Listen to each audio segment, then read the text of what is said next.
I'm so glad you're here. My name is Sharon Tewksbury-Bloom. I'm with Do Good, Be Good. Probably the most relevant information about myself I should share is that I am an AmeriCorps alum. I served in AmeriCorps in Arizona.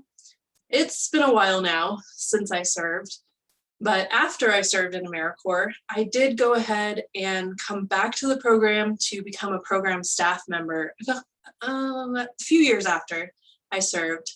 And I ended up working for the program for 5 years. And I was a program director, and we had one of the largest programs in Arizona.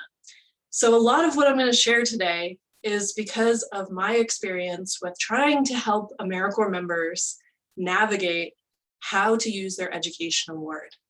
And we had both the benefit, and sometimes it seemed like the challenge, of having an AmeriCorps program that was actually hosted at a higher education institution. It was at one of our state universities. And you would think that that would make it easier and that we would know how to help AmeriCorps members use their education award, like at least at our institution. But the opposite was so often true, when actually it was very frustrating. And I had AmeriCorps members who were telling me all of these stories about how they were trying to apply their education award to their tuition or their fees, or even a student loan that was issued through the university, and they kept running into different roadblocks. And I was really frustrated for them. And I thought, this just is ridiculous. This cannot be the case. And I set out to go and learn everything I could about what that process is like from both the perspective of the AmeriCorps member, which I had a little experience of from being one myself, and then also what was really enlightening was going to the financial aid office, going to the student accounts office, spending a lot of time sitting in those offices, asking a lot of questions and trying to figure out where this process works and where it doesn't. And what are some of the stumbling blocks that members were running into along the way. So that's my goal with today's session. We're going to be talking about how to use your education award. And I would love to save you the headache and the heartache of trying to use your education award in the way that you want, or maybe you don't know how to use it and you're concerned that you might just let it lapse because you don't know what to do with it. I want to save you from having those same challenges and give you all the wisdom I can from both how to use it, with all of these different ways that it's possible to use it, as well as some of the mechanics and the logistics of what is the process actually like, and where does that process get astray. So as I mentioned, we will be recording. I do have a resource sheet. So I'm going to make references along the way to websites, to lists, and all of those are included on the resource sheet. So don't worry about needing to write down everything in detail today. I want you to be able to really listen, and also I would love for you to ask questions. I'm going to be joined here later by another AmeriCorps alum who's going to talk about her own experience with using multiple education awards. And so we want you to have questions ready for me and for her as well when she joins us. All right, so I think I'm probably going to just go ahead and jump in unless, Kelsey, do we have any questions right off the bat that I should know about? We do not, just lots of awesome contributions in the chat box. Excellent. Yeah, and that chat can stay active. Kelsey's going to be moderating the chat for questions, but feel free if you've got ideas, suggestions, comments, feedback, you can keep that chat conversation going throughout. And I'm going to stay focused on sharing my visuals and telling you what I have to tell you, but I'll check in periodically with Kelsey to see if there's anything we need to add to the conversation. All right, let's go ahead and get started. So the first thing you need to know is just the very basics of what. If you are serving right now as a current AmeriCorps member, you are eligible to receive the education award when you successfully complete your term of service. So what website do you have to go to in order to actually get access to your education award? feel free to go ahead and put your answer in the chat box.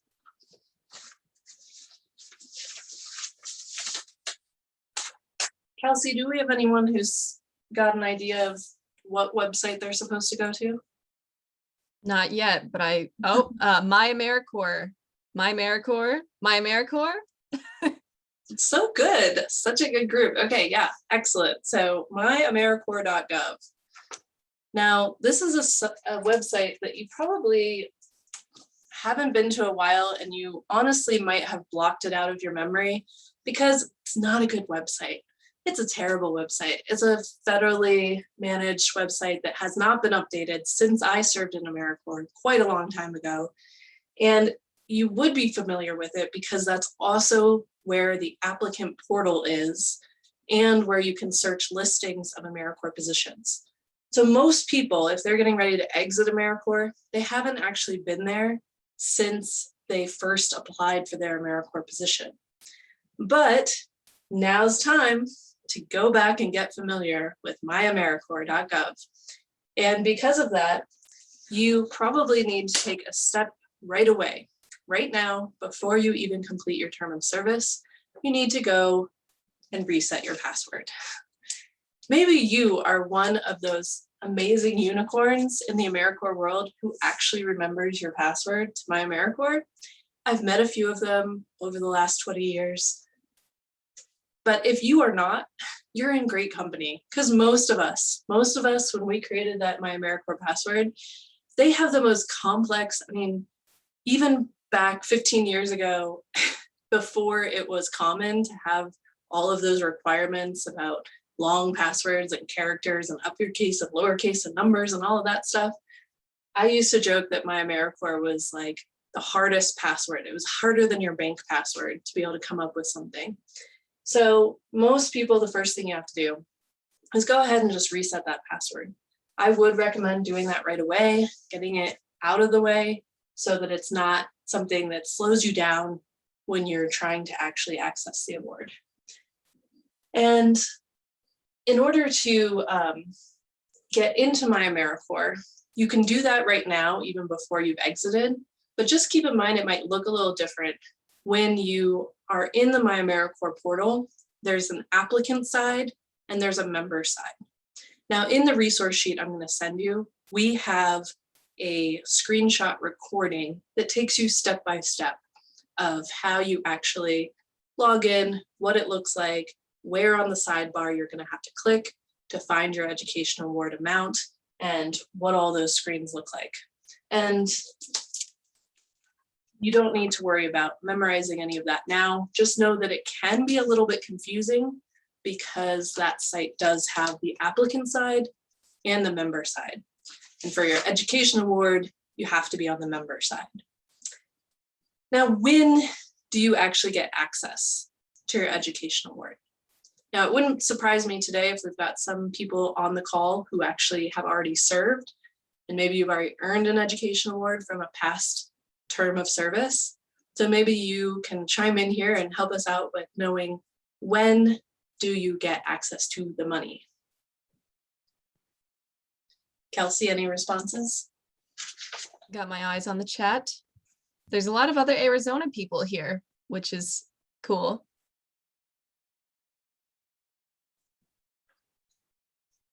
It's pretty quiet now, though. Oh, after you complete your hours, close of service, after your service term is done. Great. Yeah, so let me get technical for a second, because those are all technically correct. But what actually creates the balance to change in your My AmeriCorps account is the technology on the back end is coming from the eGrants portal. So your program manager, the people who are in the program office, so probably if you're at a host site, not your site supervisor, it has nothing to do with them. It's the person who originally filled out your orientation and onboarding paperwork. That person is probably the one initiating the exit process. And there's an exit form, and programs handle this slightly differently. They may be sending you an exit form that you have to fill out electronically that is powered by eGrants. Or in my program, we actually had members fill out something on paper, and then we copied it for them into the eGrants portal. But most people these days are doing it electronically. So there's a piece of the exit form that the program manager fills out, and there's a piece of the exit form that they're going to ask you to fill out. That usually happens like your last week of service, or even right after you finish your hours and finish any requirements of your term of service. So it's going to happen right at the end. And it's when that form gets submitted, when the button gets hit in eGrants where both sides have been completed, that through the magical power of the internet, that says that eGrants is telling my AmeriCorps that this person has successfully completed service, and they are now going to add that education award from the National Service Trust into your My AmeriCorps portal. So if you don't know if you've received it yet, or if you feel like something's holding up the process, either you haven't completed something for your program, might be paperwork.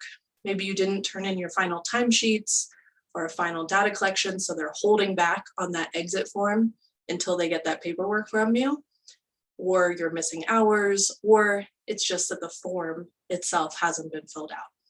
So that's what actually happens. The form itself is electronic, so it does happen instantly as soon as both sides of that exit form have been completed. Yeah, so then one thing I want to make clear is that in the My AmeriCorps portal, I talked about the balance. You know, if you've served in the past and you logged into My AmeriCorps right now and you haven't used your education award yet, you would actually already see an existing balance of the amount of money you've earned for your education award. It's almost like having a separate bank account. So you don't receive a check in the mail or, you know, some separate way of getting the money. It is held in trust for you. And your only way to get access to it is to access it through the My AmeriCorps portal. And the only options of what you can do with it is decide what you want to send it to. So you may have already heard, hopefully you've already heard, that you can use it for education, like tuition and fees and other educational expenses, or you can use it to pay off a student loan, as long as it's a qualified loan. Or if you served when you were 55 years of age or older, you can transfer the award to one child or grandchild. So those are your options. And the education award can never be sent directly to you, but it can be held in trust for you to decide where you want to send it. And probably most interestingly, I like thinking about it like a bank account, because you can draw down funds from the amount of your balance that's being held in that account. So you don't have to use it all at once. You don't even have to use it for the same thing. You could send part of it to an educational institution and part of it to a student loan. So the only thing where you have to use it completely in one way is if you are transferring the education award. So that's a lot of details. Let me get back to something fundamental, which you've probably heard, many of you have probably heard before, which is another when question. So we already covered when do you get access to it, but as you may know, the education award does not stick around forever. It actually has an expiration date.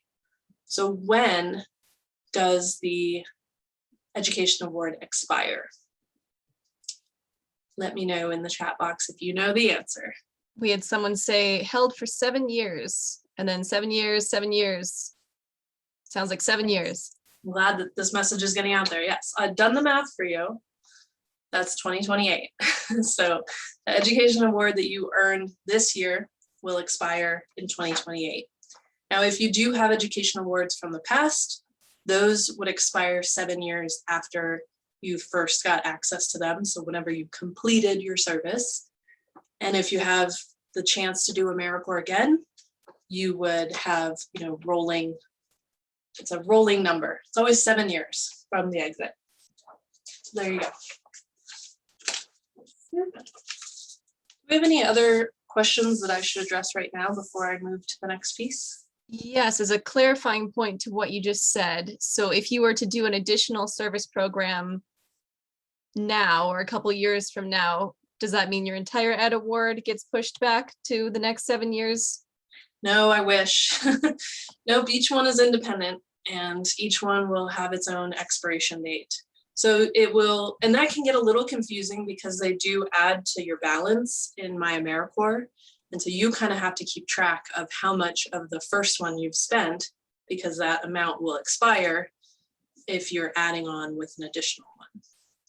Okay, and then we did have, if my grad school is matching the award, do I have to send it to the school all at once, or can I still do payments? Or is that a question for the grad program? I think that's probably a good question for the grad program. I mean, there's no technical reason why you can't send it in multiple payments. The question would be if they have a stipulation on their end about the match. So I'm glad you brought up matching. Some people might not know that there are quite a few educational institutions, and we will link to a list of them in the resource sheet. So if you're still shopping around for opportunities to go on for higher education, you might want to look at that to see what are the places that have some sort of match. Now, the match is not, that's a program that's run by every school independently. So unfortunately, there's no one answer. It might be true at one school that it's done one way, and it might be different at a different school. And the match is not the same. You hear match, and it makes it sound to me like that's a match, like they double your education award. But actually, it completely depends on the school as to what a match means for them. So some schools will match up to a certain amount, like $1,000. Other schools, I even know of a school here in Arizona, Prescott College, they used to triple your education award. So it just depends on what the school's policy is. And so you're going to want to look at that link that's part of the resource sheet. And you can search by state, you can search by school name to be able to look at what your options are. Some schools will have other benefits, like waiving the application fee for AmeriCorps members, or offering a specific scholarship that you have to apply for, but it's only eligible for AmeriCorps alum. Any other questions, Kelsey, before I move on? Not currently, but I will keep my eye out for them. Okay. I'm not planning to go into too much detail about the technical aspects of which loans qualify and which schools qualify. I'm going to quickly cover that right now, and then I'm going to tell you how you can double check for your specific place that you're planning or want to send your education award. So let's talk loans first. So the loans, if you have a loan, it has to be a loan that is backed by the federal government. So every time we talk about the educational award, we talk about how it is for qualified student loans. That's what makes it a qualified student loan, is that it's backed by the federal government. They could be loans that are issued by a state agency, like the actual state university. They could be loans that are part of the Public Services Health Act. There's a lot of loans that are eligible. So this isn't saying that it's a small number of loans. There's a lot of loans that qualify, but it does not work. You cannot apply your education award to a private loan that is not backed by the federal government. So in that resource sheet that we're sending, there is again going to be a link where you can double check that your loan is on the list, or your loan servicer is on the list of qualified loan servicers. So that's what I would recommend you do, is go ahead if you're planning to put it towards a loan and double check against that list. Generally, the kinds of loans that don't qualify, again, are going to be private loans, ones you might be getting directly from a bank. And so you're going to want to be careful about that. I know I personally did use my education award to pay off a loan. My loan servicer was Sally Mae, and it was a loan that I got for graduate school through the financial aid department, and it was qualified, and it was luckily pretty straightforward. So the loans are actually a lot more simple as long as it's qualified. With a loan, you can just go ahead and transfer the money to your loan servicer. Of course, I say that as if that's really simple, but sometimes, you got the loan a long time ago and you might not remember who your loan servicer is. There could even be cases in which your loan servicer has changed. They've transferred the loan to a new company. And so you do need to track down that information and make sure that you know who is actually operating that loan, who's the loan servicer, because you're going to have to choose their name from a list in the My AmeriCorps portal. So that's your first kind of homework step. If you know you're going to use it for a loan, is to just make sure you're sure who your loan servicer is, and then compare that against the list that I'll be sending you in the resource sheet. We have a couple questions about loans. Before I go to educational, great. Yes. Do you recommend using the Ed Award to pay off entire individual loans or spreading it evenly between each of the loans you took out? I would say if you are the kind of person who can keep track of your paperwork enough to spread out those payments and use the education award incrementally over time across multiple years, maybe only 2, maybe even more than 2 years, you have up to 7, I would do that. I think that puts you at the lowest risk for any tax implications, which we'll talk about in a minute, because the education award is currently taxable. It also, right now, the rates for loans are pretty good. And also, you may have a lot of opportunities right now through the COVID relief things that are happening, or if you're going back to school or doing another service term, you'll have lots of chances where you might be able to either put your loans in forbearance or be on a really good payment plan that is not going to be accruing such a high level of interest. So if you're in any of those situations where for some reason you're receiving good rates on your loans or able to put them in forbearance, I would take your time and break those payments up. However, there's nothing quite like the amazing relief it is to just be able to put some money towards those loans. If it's enough to pay off a loan entirely, then just pay it off entirely. If it's not going to be enough to pay it off entirely, though, that's when you might want to be thinking about these strategies. So the reasons not to do that would be 1, if it can pay it off entirely, and 2, if you are just too concerned that you're going to lose track of this, you're not going to remember to keep applying that education award, and you would risk having it expire because you forgot about it. So that would be worse. Does it matter if it's a subsidized or non-subsidized loan? And they follow up saying, I'm guessing not, as long as it's federal government originating. That's my understanding, is it does not matter if it's subsidized or that's not one of the criteria that affects whether it's a qualified student loan. Okay. And then what would happen if you used it all at once to pay off your loans? Would you just get taxed a lot that year? Well, first of all, not a CPA, so I can only tell you based on experience of what the tax implications could be. And by experience, I mean not only my own, but we ran tax clinics for a long time for AmeriCorps members. So I do actually have a decent body of experience related to tax implications. Based on that, I will say that most people, when you're serving in AmeriCorps, your tax liability, your amount of income, unless you have some amazing side gig that makes you a lot of income, your income is going to be low enough that even if you use the full education award to pay off a loan, it probably would have no measurable difference on your taxes. If you had multiple education awards, if you had 2 full-time education awards and you use both of them at the same time, I mean, that's above 10 grand. I mean, you're talking like 12,000 or more right now.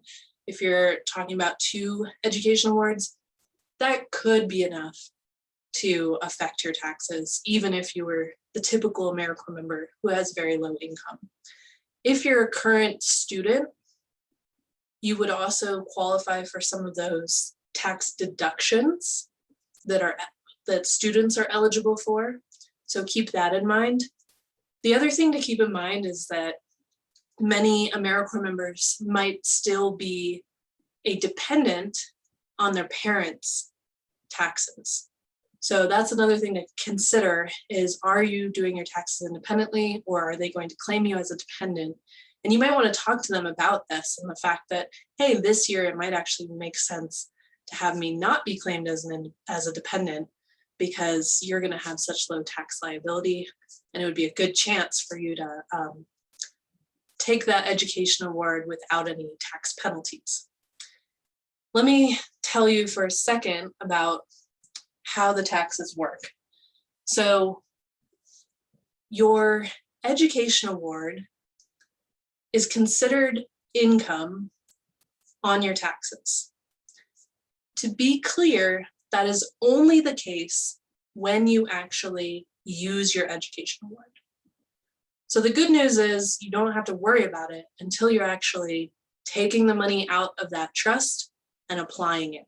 The year you do that, or the multiple years you do that, is when you will have it on your taxes as income. It is going to show up as income. Let me clarify this in two ways. First, be very careful that if you are doing your own taxes, or if you're telling your parents how to report this on their taxes because they've got you listed as a dependent, or someone else that's claiming you as a dependent, it does not go on the line for self-employment. Your education award counts as income, but it is not self-employment. So be very careful about that. You want to make sure that you list it on the line for educational benefit.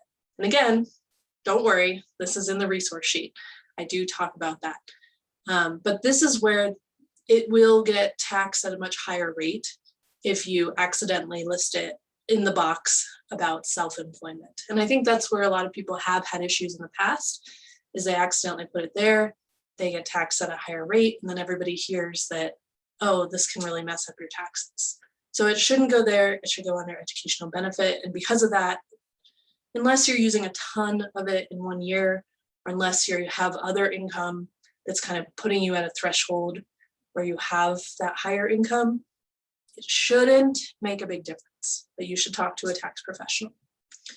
The other thing to clarify is that the IRS will issue you a 1099 miscellaneous form. So 1099 MISC is how it shows up. And that's how it actually sends to you the notification that it knows that you got income. Now, the trigger for that is if you use more than $600 in a single tax year. So technically, no matter what, it should be counted as income on your taxes, but you're only going to receive a 1099 MISC form from the IRS if you use more than $600 of it. So that can be confusing sometimes. And back to the fact that you need your access to your My AmeriCorps. This is also where your tax forms will show up. You will probably get one in the mail as well, but if you don't, or if you're not sure, you can go and find your tax forms there too. Excellent. So you won't get a tax form this year unless you actually use the education award. I believe this is what you were about to talk about. If you have no loans and a full ride to a school, can you use the award on a computer purchased through the institution or rent while in school?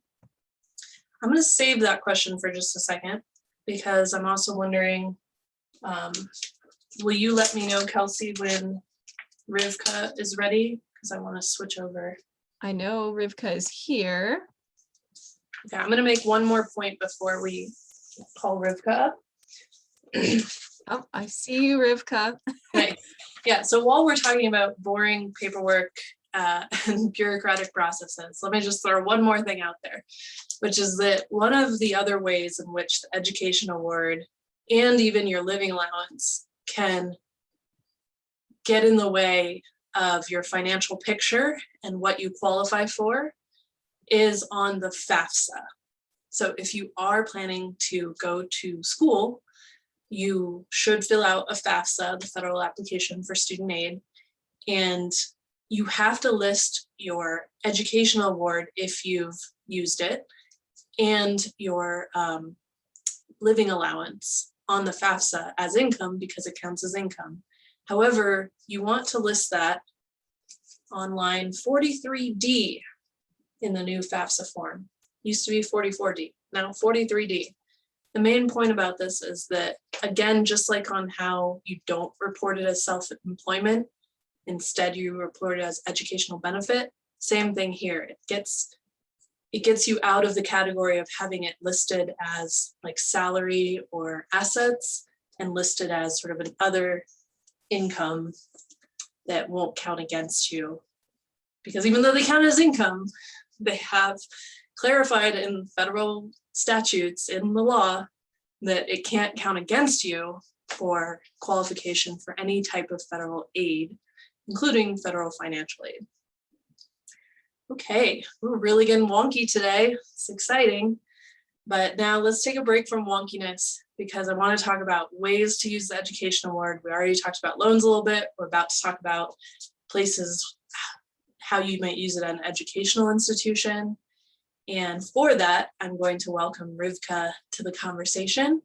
And I had the pleasure of getting to know Rivkah when she served in our AmeriCorps program, but she's actually served multiple terms, which is particularly helpful for today's conversation because she has different perspectives and different experiences with how it worked at different places. So Rivkah, would you mind giving us a brief introduction about yourself and your service? Sure. So my name is Rivkah, and I have done AmeriCorps twice now. 2 different places, 2 different kinds of programs. So I did AmeriCorps in 2007 with the Florida State Parks. And that was kind of like an NCCC type of assignment. And then I did, that one was a full year. And then I did AmeriCorps in Flagstaff with Sharon.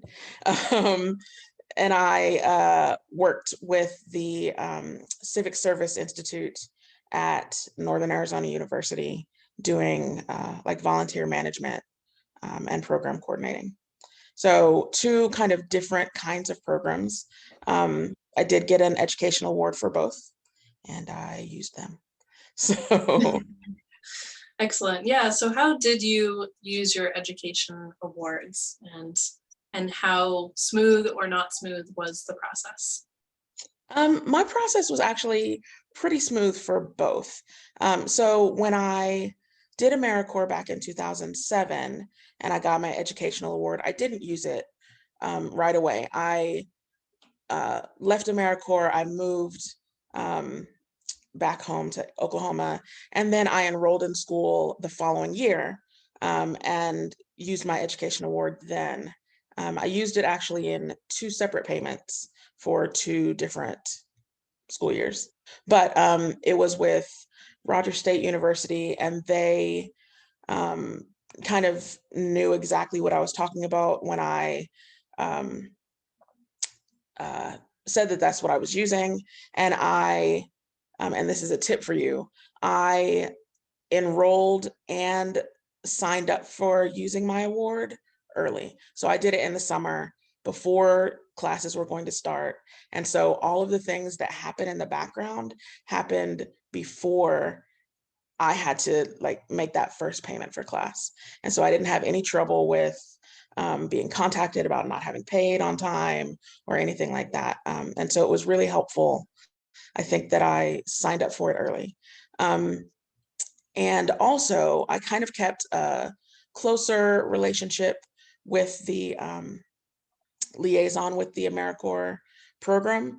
And so anytime they had a question for me, they would just, shoot me an email. I got back to them fairly quickly. And so there were no problems. And I think if I probably had not kept a closer relationship, maybe there would have been issues, but I didn't have any problems. So, and then when I used it for Northern Arizona University, when I was enrolled in school there, which was also when I was in the AmeriCorps program. So I used it as soon as I got the award. And Sharon was there. So they were clearly used to working with AmeriCorps students or AmeriCorps alums. And I just, once again, I signed up to use it early, and then used it all. So, but it was really helpful to avoid having to like take out loans or anything like that. So. Nice. I'm going to throw in another factoid here, and then I can kind of get your reaction to if you remember this being an issue or how you handled it. So one thing that's not often talked about or understood about the educational award is that when you use it for an educational institution, when you go into my AmeriCorps portal and select a school and say, this is how much money I want to send to the school, it doesn't send it all at once. It actually breaks it up into 2 payments. Look, I made a nice graphic where they come together. So it's the full amount, but half of it comes in the first payment, which does come right away. And then the second half comes at some point in the future. Mm-hmm. And I'll talk in a minute about how that point in the future is determined. But Rivkah, did you have any recollection of that? I do. And the first time it happened, it freaked me out, but they were familiar with it. And so it didn't bother them at all. But it did. Like the first payment came, I want to say about a week after I selected my school. And I know that had something to do with like how quickly the school accepted the award. And then the second payment, I want to say, was after the last drop date. So they want to make sure that you're going to use the money for what you say you're going to use the money for. But yeah, I didn't have any problems with it, not at Rogers State and not at NAU. So. Great. Yeah, so let me explain a little bit from the perspective of the financial aid office, what is happening on that side. And this kind of goes back to how I started today's session.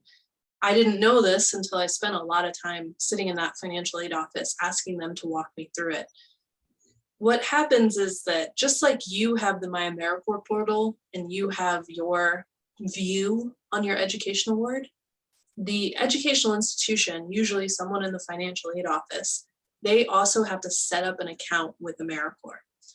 And that way they can view any educational award requests that are coming to their institution. And when they see what you fill out, hey, I want to send this amount of money to your school, they usually are going to take a minute to look at that request. They're probably going to see if you are indeed an enrolled student at that institution and just, kind of check to make sure they know who you are. You'd think they just say, yes, send us money, and they don't really care. But no, they actually do find out whether you're actually a real person who's enrolled there. And then once they've verified that, then they accept the request. And then that's when the money can actually get applied to your bill at the school or be counted within your financial aid package. So yeah, it sounds like luckily that went smoothly, but I think you led to the fact that having that open communication with someone in the financial aid office, and also the fact that in your case, you were lucky enough to have someone who knew what you were talking about, which is really helpful. And that's actually the time period where we were having the most issue. What turned out to be one of the biggest problems was nothing to do with the education award itself. It was the fact that there was really, really high turnover in the financial aid office at the university. And so somebody had left who was the person who actually knew the password. Always comes back to the password. The person who knew the password to this to be able to accept money had left, and they hadn't turned it over to anyone else. And so the school was really starting from scratch of figuring out, how do we get access to our account? How do we even see these requests that people are sending us? And so there was a backlog because they had messed up their side of the process because of that high turnover issue. So yeah, that's definitely when I've found that people have had a long wait time where they're like, I don't know what happened, I sent it. And then I'm still getting questions from the school about when am I going to pay? It's usually something like that, where the financial aid office doesn't know that they need to access the form on their side they don't know how to do it. Rivkah, any comments about that before we move to the next question for you? No, I think that covered everything, and I actually just learned something new. So. Great. So I'm curious, just kind of more broadly, how did your education award and being able to use your education award, do you feel like it benefited you in your career, your sort of life path? I would say absolutely. I was able to kind of avoid taking out student loans, which is something I really didn't want to do, which is good because now I don't have to pay them back. And so that was helpful from a financial side, but just knowing that I had that resource was such a huge stress relief, that it made it that much easier for me to decide to go back to school. When I got out of AmeriCorps the first time, and went to school in 2008. So yeah, I would say it was incredibly helpful. And also, this is not about the educational award, but just AmeriCorps in general. I have always had it be like it looks really good on a resume. I'll just put it that way. And so it's always a conversation starter. And sometimes it has helped me win out over other candidates when it comes to, getting a job. So. Excellent. I'm sorry if you already said this and I missed it, but did you always use the part that went to the school specifically for tuition, or was there any other part of your educational expenses that it went towards? I did not. So the first time I used the educational award in 2008, I needed a new computer. And so what I was able to do, this is why I was working with the person in the office, but I was able to get them to add the cost of a computer onto the school, not really the tuition, but the amount that they charge me. And so I bought the computer through the school, and I was able to use my educational award for that. And so if you work with the person who knows about AmeriCorps in the financial aid office, sometimes they can, finagle things for you. So like the computer, or, if you need to buy any other equipment, and they can add it to your school cost, then you can use your award to pay for it. So. Yeah, that was really helpful. And something that I learned in that same time period when I was learning about the process was some of the jargon that they use in financial aid. And they have this term called cost of attendance. And so they determine each student's cost of attendance. And it varies whether you're a part-time student or a full-time student, what kind of program you're involved in. So there's not really one universal thing of, can I use it for this?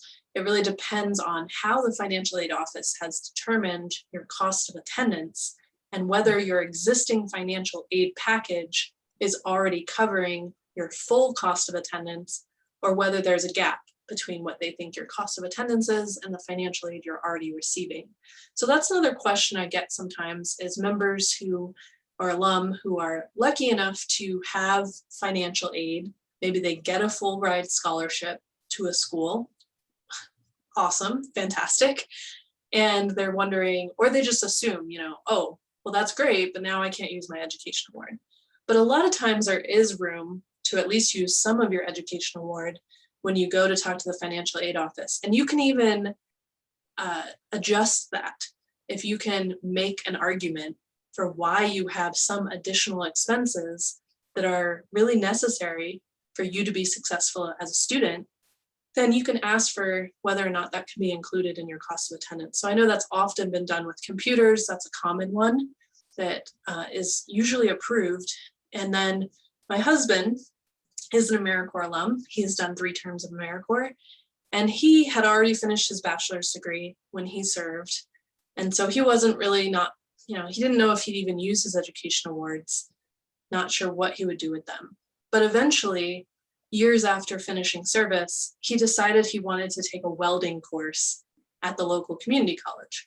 So he enrolled in the welding course. And then he was able to get the financial aid office to approve the costs of welding supplies. So he got a welding hood, welding gas, all of this equipment that was really necessary for him to be able to kind of do the homework and learn what he was learning in that class.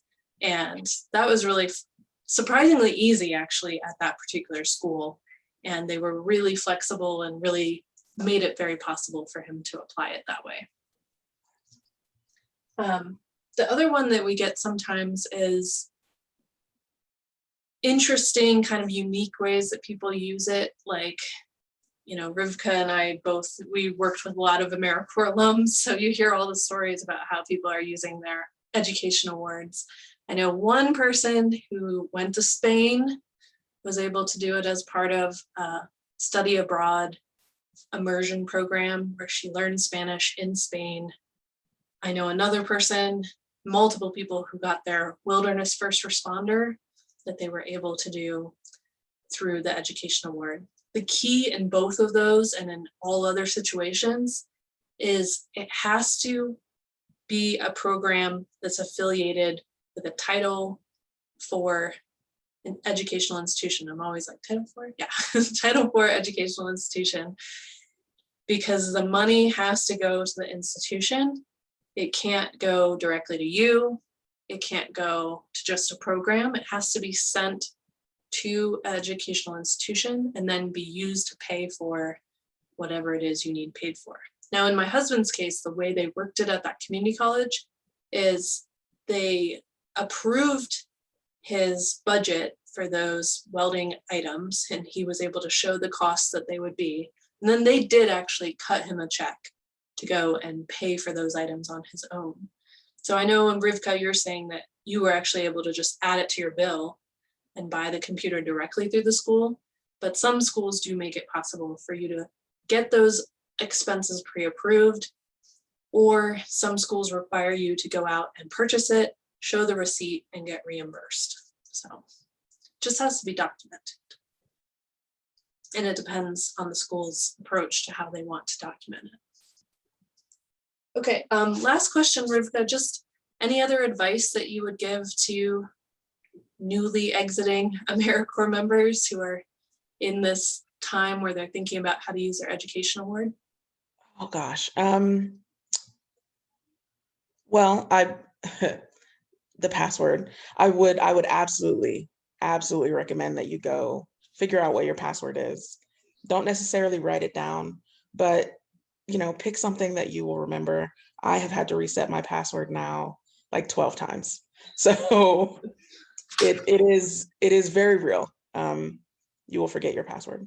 So I would do that. And then just remember to enroll and sign up to use your award early so that if problems arise, you have time to take care of it before it becomes something urgent.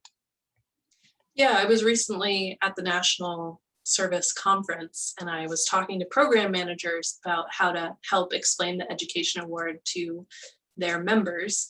And first of all, everyone was like, oh my gosh, the password thing is so real. It's also the same on the e-grant side, by the way. They have the same rules and everything. So program managers are running into the same issue.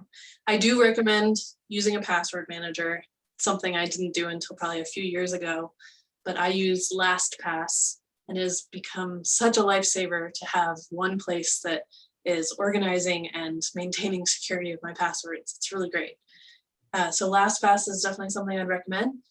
And then also, totally forgot. Oh, there we go. Okay.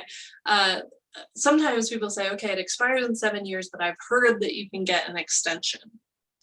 And I've heard you can get an extension too, but I hadn't met very many people who had tried. And it was really great during the National Service Conference. I was able to talk to people who had tried and learn that what I feared was the case is true, which is that they do not make it easy to get an extension. You have to do a lot of paperwork. It often takes 3 to 6 months to get an extension approved. And then once your extension is approved, it's only approved for another year. So it's all this work just to get one more year that you could use your education award. And it's only approved if you have some reason why you really couldn't have used it during the prior 7 years. And that's pretty hard to document. So yeah, it's really rare that they approve an extension. So do not count on that. You definitely want to go ahead and plan to use it within the next 7 years. And I've also had people who have said, like, I have a friend who has student loans, but she also had thought she was going to go back for more schooling. And so she was holding on to it thinking, well, I'm going to use it for this school. And so she didn't apply it to her loans. And then life circumstances changed. She eventually decided not to go back to that school program. She forgot about it and it expired before she could apply it to her loans, which was just like, ah. So if you're in that situation, you already have a loan and you have ideas about graduate school or some other way of doing schooling, I would just start to put it towards your loans. You could at least start putting smaller payments towards the loans so that you don't risk not using it at all. Any questions, Kelsey, for either of us? Yes, and we have just about 5 minutes, so I'm going to go quickly here. If you are serving for 2 years, can you wait until you complete the second year to access funds and combine them after the second year? You can. The only reason you wouldn't want to is just for the tax liability reason, but you definitely can. All right. How long does it usually take for the award to be approved after you finish your term of service? Technically, it's the power of the internet, and so it should happen as fast as internet service happens. It's always human issues that make it take longer. So if it's taking longer, it's because there's a human somewhere who is supposed to click a button and didn't know they were supposed to click a button, or they're out on leave, or something happened. So I would, just echo again what Rivkah was advising, which is get to know your program manager, get to know your financial aid office, wherever you're sending it, or your loan servicer. I always recommend, this is a great life skill to navigate bureaucracies. Have a notebook, write down, who did you talk to? Get their first name. When did you talk to them? What did they tell you in terms of when you should expect? I always ask at the end, okay, when should I expect to see something by? Because that tells you then, if you don't, okay, they said it would be done this week, so I'm going to follow up next week if I haven't seen it happen. So it does require sort of those diligent organizational skills to just track your way through a bureaucracy. But technically, and it does, I'm saying this like it's always a pain in the neck. It's not always a pain in the neck. I've just seen it happen to people where they get stuck in that bureaucracy somewhere and it can really make life difficult. And so I would just err on the side of caution by taking those extra steps to find out where it is and who's responsible for it and start that relationship. Okay, I don't know if either of you have seen this happen. Lauren is trying to log on to the My AmeriCorps website and it says their account does not exist. Okay. So 2 things. One, there's always the hotline. I would say never spend more than like 5 minutes trying to navigate myamericor.gov without calling the hotline. If you get stuck, you should just call the hotline, because the website hasn't been updated in 15 years and their communication style hasn't updated in 15 years either. So it's like everything is geared towards just old school, call the phone number and get help. Anything, Rivkah, you'd add to that? Every time I've had to reset my password, I have called the hotline. So it's just easier to do it. They can do everything that you could do on the computer. They can do that much faster if you just call them. Yeah, I was about to say maybe talk to your program manager, because they can see at least how you're set up in eGrants, which should replicate on the My AmeriCorps side. But your program manager doesn't have time for that. You should just call the hotline directly. Okay, I put the hotline number in the chat, by the way, and it'll also be in the resource sheet. And then one final thing, someone had asked earlier, can you use the Ed Award for rent at your university? There are some situations where that can be considered an approved educational expense. again, it has to be approved by the financial aid office, and it has to be considered as part of your cost of attendance.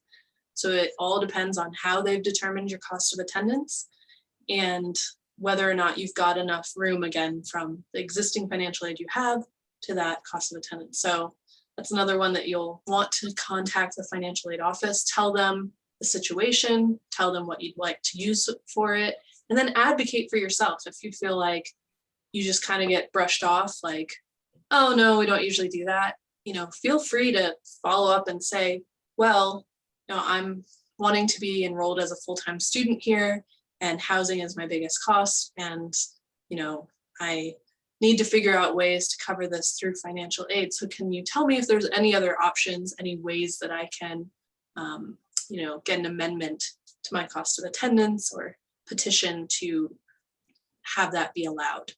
So if you get a no, don't necessarily stop at no.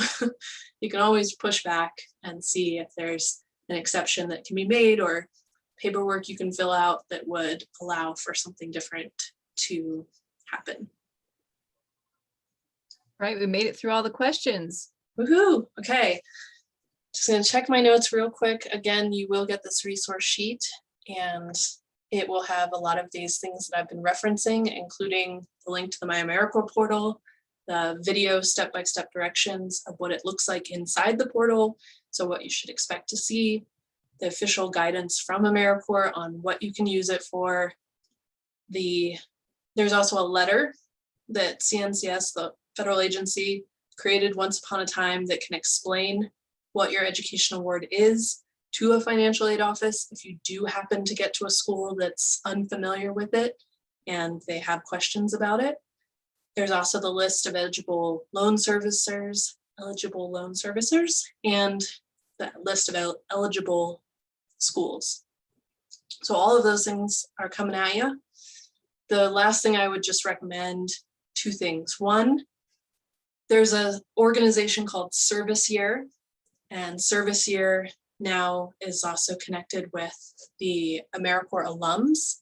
And so you can register with Service Year and be qualified for certain benefits, including getting free tax help.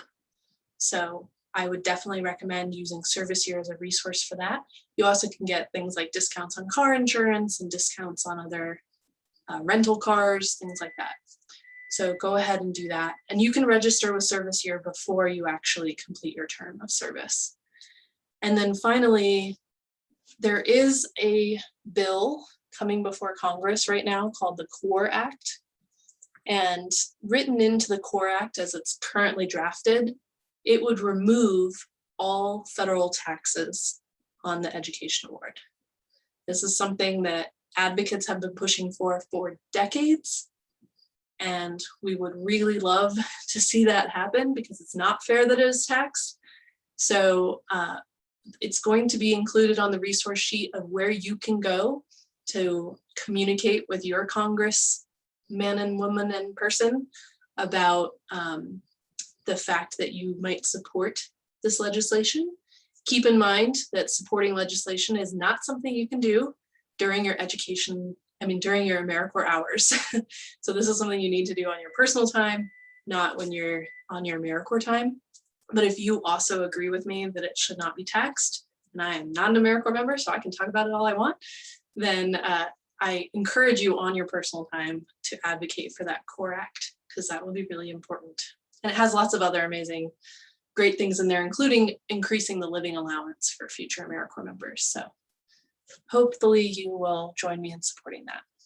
Do you have a link for the Service Year website? It will be in the resource sheet. If you just Google Service Year, it should show up really quick.